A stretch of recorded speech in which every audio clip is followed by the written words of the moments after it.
హాస్పిటల్లోని 500, 1000 చెల్లుతాయని అన్నారు. కానీ ఇప్పుడు పెట్రోల్ బంక్కి వెళ్ళాను నేను, 500 ఇస్తే 500కి కొట్టేస్తానని అంటున్నారు పెట్రోల్. నా దగ్గర ఉన్నదే 500. ఆ వారం అంతా నేను ఆ 500 తోటే పెట్రోల్ కొట్టించుకోవాలా. ఇప్పుడు 500 ఇచ్చి 200 రూపాయలు కొట్టమని అంటే 200 కొట్టమని అంటున్నారు.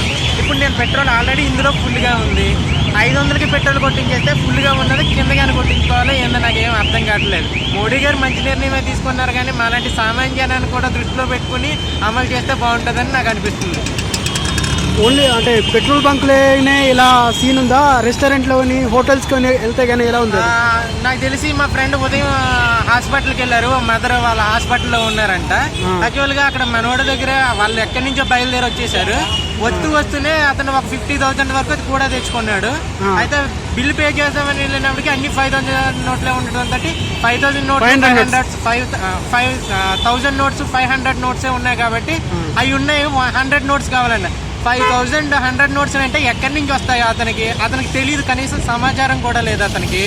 ఇప్పుడు తను చాలా ఇబ్బంది పడుతున్నాడు. ఉదయం ఫోన్ చేసి ఏం చేయాలి అని అడుగుతున్నాడు. అంటే హాస్పిటల్లో 500 నోట్స్ తీసుకోవట్లేదు, హాస్పిటల్లో తీసుకోవట్లేదు, పెట్రోల్ బంకుల్లో తీసుకోవట్లేదు, ఈవెన్ పెట్రోల్ బంకుల్లో కార్డు కూడా తీసుకోవట్లేదు అని చెప్పేసి మా ఫ్రెండ్ అని అన్నాడు. ఇప్పుడు ఇక్కడ కొన్ని పెట్రోల్ బంక్ దగ్గర కార్డ్స్ కూడా తీసుకుంటున్నారు, కానీ కొన్ని పెట్రోల్ బంక్ కార్డు కూడా తీసుకోవట్లేదు. ఇప్పుడు 100 రూపాయలకి కార్డు ఏమి ఇస్తాం మనం? 500 నోట్లే ఉంటాయి. అవసరమైతే ఏటీఎంలోని ఒక 2-3 నెలల నుంచి ఏటీఎంలోని బ్యాంక్స్లోని 500 నోట్స్ 1000 నోట్స్ ఆపేస్తే ఇప్పుడంతా 500 నోట్స్ 1000 నోట్స్ మనకి చలామణిలో లేకుండా ఉండేవి. సడన్గా 500 నోట్స్ని ఆపేయటం, 1000 నోట్స్ని ఆపేయటం ఇది చాలా ఇబ్బందే. కాకపోతే తప్పదని అనిపిస్తుంది. 2 days లో